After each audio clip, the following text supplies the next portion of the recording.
जय शिवराय मंडळी, कसा वाटतोय गाडीचा लुक कमेंट करून नक्की सांगा। आज थोडासा उशीर झाला होता, डायरेक्ट पोचलो एक्सप्रिया मॉलला आणि तिकडून आपल्याला छोटीशी ट्रिप पडली आहे। लगेच पोचलो पॅसेंजरच्या पिकअप लोकेशनला, पॅसेंजरला पिकअप केले। अरे कोळेगावचा भाऊ, धन्यवाद भाऊ, धन्यवाद, कीप सपोर्टिंग। आपले फॉलोअर्स म्हणजे मंडळी खतरनाकच, गाडी ओव्हरटेक करून डायरेक्ट भेटायला येतात। मंडळी काही घाई करू नका, आरामात या, मी सर्वांनाच भेटतो, त्यामुळे काही टेन्शन नाही। डायरेक्ट पोचलो पॅसेंजरच्या लोकेशनवरती, 205 रुपये भाडे झाले। मग म्हटलं जाऊया कॉर्पोरेट लाईफ जगायला।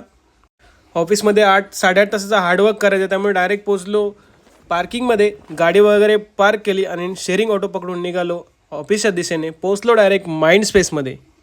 माइंड स्पेसमध्ये पोचताच ID काढणं गरजेचं आहे, त्याशिवाय आपल्याला एंट्री भेटतच नाही।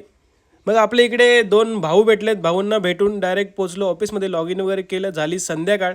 एक सुंदर चहा घेतला, मग म्हटलं जाऊया घरी। घरी जायचं तर आपल्याला भाडे घेऊन जायलाच लागणार, म्हणून डायरेक्ट पोचलो पार्किंगमध्ये। पार्किंगमध्ये पोचताच पहिलं काम म्हणजे मंडळी ओला उबेर चालू करणे। ओला उबेर चालू केल्यानंतर थोड्या वेळाने एक आपल्याला ट्रिप पडली, ती होती डोंबिवली वेस्टची। मग काय लगेच पॅसेंजरला पिकअप करून निघालो डोंबिवली वेस्टच्या दिशेने। ह्या रोडवरून गाडी चालवत असताना मंडळी रोज खूप काही नवीन शिकायला भेटतं, रोज नवीन काहीतरी अनुभवायला भेटतं। हा प्रवास रोजचा खतरनाक असतो। खूप जणांना वाटतं कॉर्पोरेट रिक्षाची जर्नी सोपी आहे, पण मंडळी नाही सोपी। त्यामुळे माझ्यासाठी हा संघर्ष खूप महत्त्वाचा आहे आणि तुमचा सपोर्ट पण माझ्यासाठी खूप महत्त्वाचा आहे। त्यामुळे नक्की तुमच्या भावाला सपोर्ट करा। कसा वाटतोय महाराष्ट्र नवनिर्माण सेनेचा झेंडा, कमेंट करून मंडळी नक्की सांगा। आणि डायरेक्ट पोचलो मी पॅसेंजरच्या लोकेशनवरती आणि ट्रिप एंड केली। 360 रुपये मंडळी भाडे झाले। मग म्हटलं जाऊया घरी।